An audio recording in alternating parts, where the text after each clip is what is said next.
In 2022, a Reddit user uploaded this disturbing Ring camera footage with the caption, "Zombies want your brain."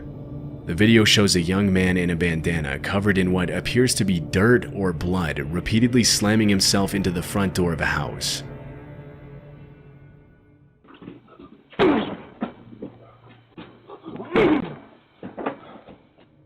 On his third attempt to break down the door, he apparently knocks himself out after hitting his head. Stumbling after the impact, the man collapses over the front porch railing, knocking over an ornament in the process.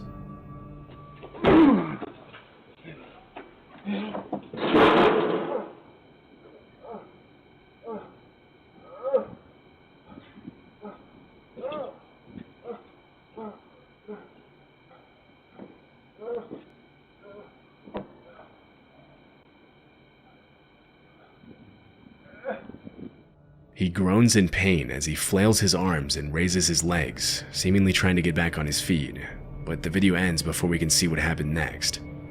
After the footage was uploaded, many viewers commented that the man was probably under the influence of hard drugs, which would explain his uncoordinated movements and violent behavior.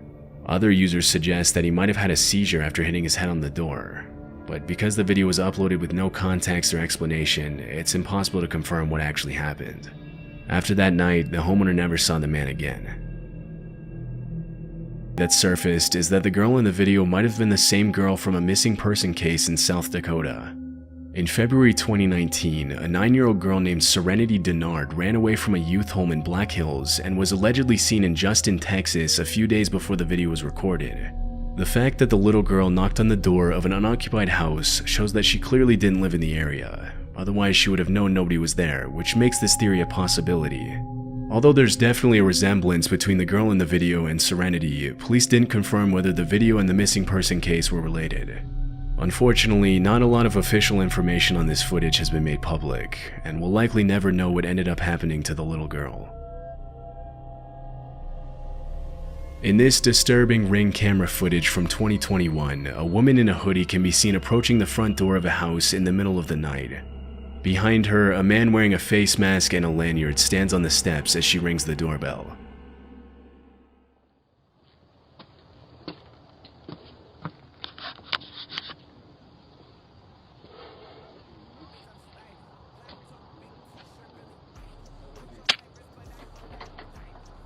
Doorbell cameras are meant for homeowners to see who's at their door and communicate with their visitors to decide whether or not it's a good idea to let them in. But in this case, the owner opens the door without hesitation.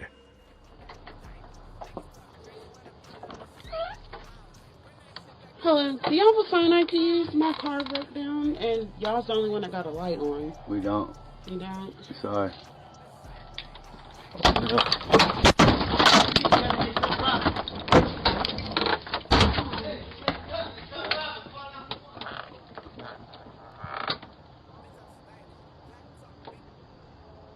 The woman tells him that her car broke down and asks if she can use his phone. The owner politely refuses, but as soon as he apologizes and closes the door, the man with the face mask tries to break into the house with a weapon in hand. Fortunately, the owner had locked the second door just in time. It's unknown if he called the police, but from what I could find, the identities of the man and woman haven't been revealed.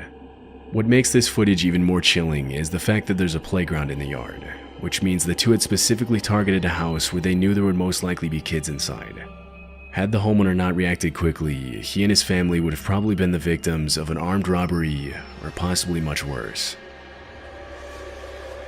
On the door, but because the video was uploaded with no context or explanation, it's impossible to confirm what actually happened. After that night, the homeowner never saw the man again. On July 24th, 2021, a woman named Caitlin Curtis took her baby to the park across the street from her house in Arizona. After sitting down on the bench next to a fountain, a scruffy-looking man suddenly approached her, sat on the bench next to her, and asked her if she wanted to buy his drawings. According to Caitlin, the drawings looked like they had been drawn by a little kid, or by someone with no artistic talent. After politely refusing to buy the drawings, she got up and left the park with her baby in the stroller. As she was leaving, she saw the man get into the passenger seat of a suspicious-looking truck at the other end of the park, which then circled around her several times as she made her way back home. Afraid that she was being followed, Caitlin took a different route back to her house and entered through the back door so that the men in the truck wouldn't know where she lived. 3 days later, when Caitlin was out of town, her doorbell camera captured the same man walking up to the front door of her house and ringing the doorbell at 3 in the morning.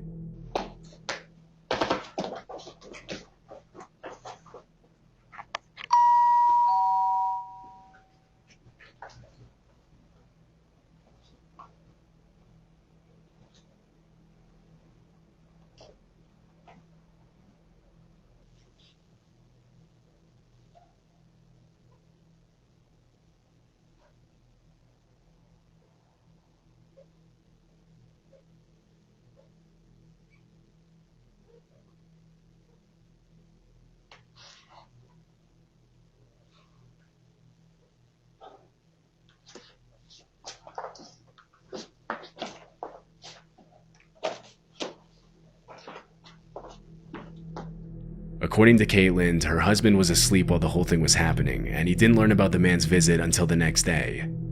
After the video was uploaded to TikTok, some users commented that the fact that the man rang her doorbell specifically was not a coincidence, and that he might have been watching her from the day they met in the park. It's possible that he was using the drawings to try and distract her, while the other man in the truck abducted her child, but we'll likely never know his intentions for sure. The incident could just be written off as a man who was under the influence of drugs or suffering from mental illness, but if Caitlin hadn't been careful, it's anyone's guess what might have happened. Fortunately, the man never came back, and neither Caitlin nor her family had seen him again. On May 1st, 2015, Reddit user rbradbury1920 made a strange post to the site in which he wrote about his suspicions that somebody was breaking into his apartment and leaving post-it notes in random parts of his home.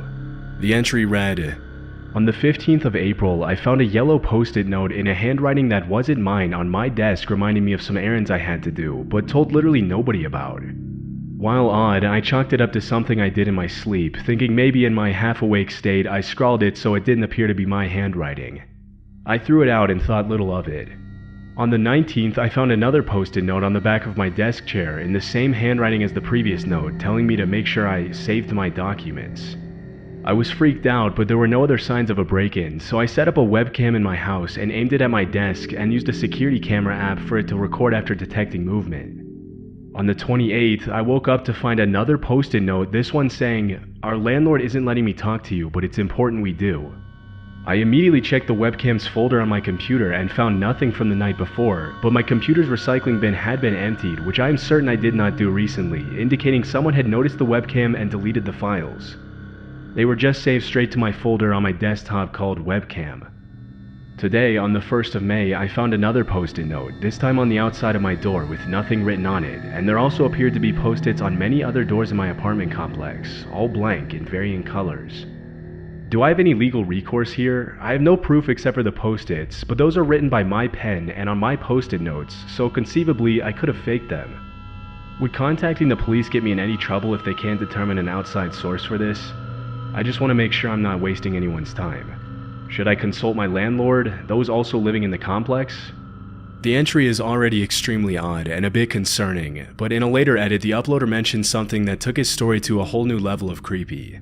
Edit: I pulled up a letter I received from my landlord back when I moved in, and the handwriting is identical. Could this count as evidence?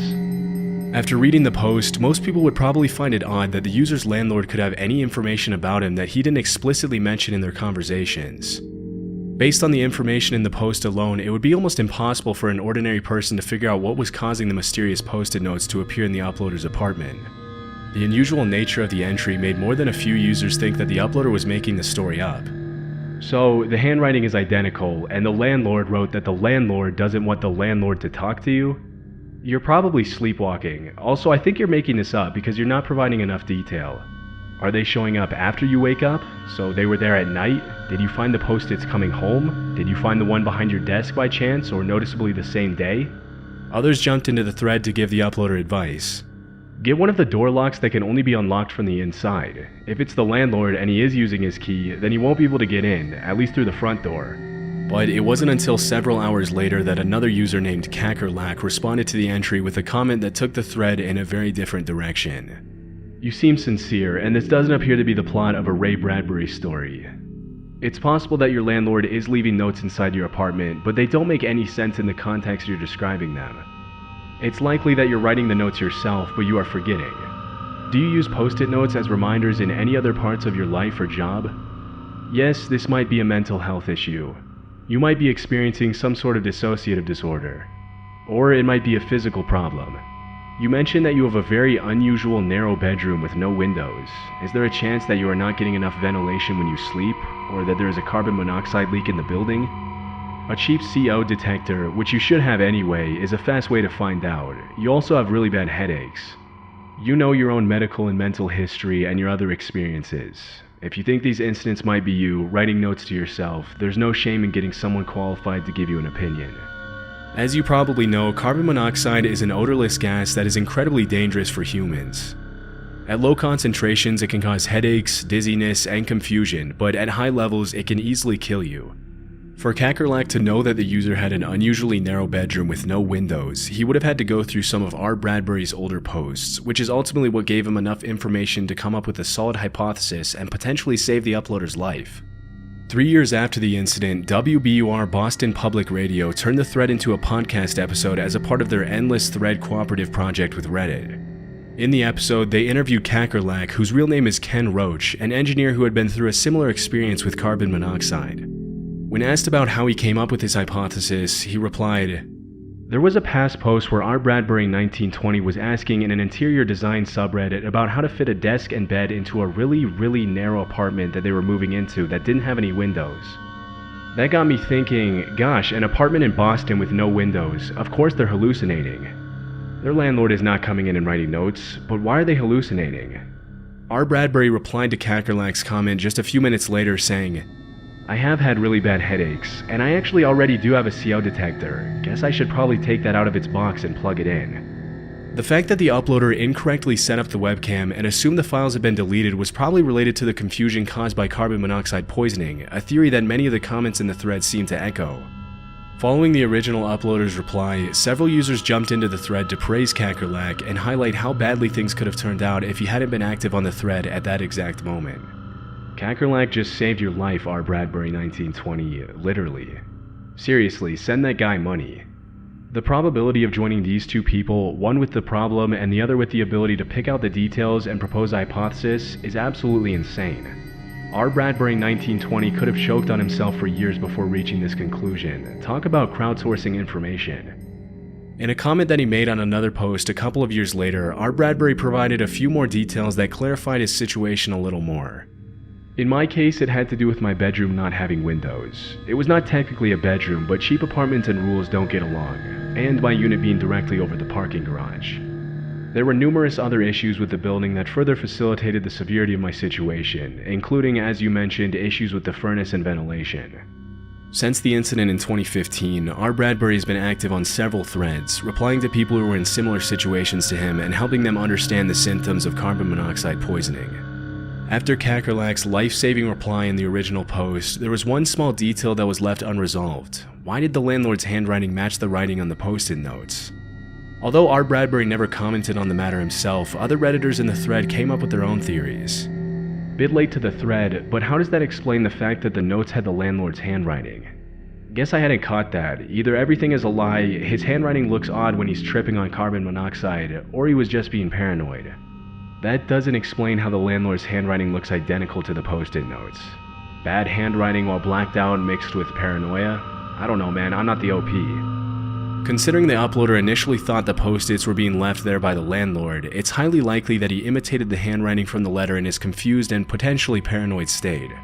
This is the only loose end in the incident that was left unresolved. But one thing we know for certain is that if Kakerlak hadn't replied to the post as quickly as he did, things could have ended tragically for R. Bradbury, and probably some of his neighbors as well. There's one thing even more terrifying than these clips, and that's what your life would be like without watching more of our videos.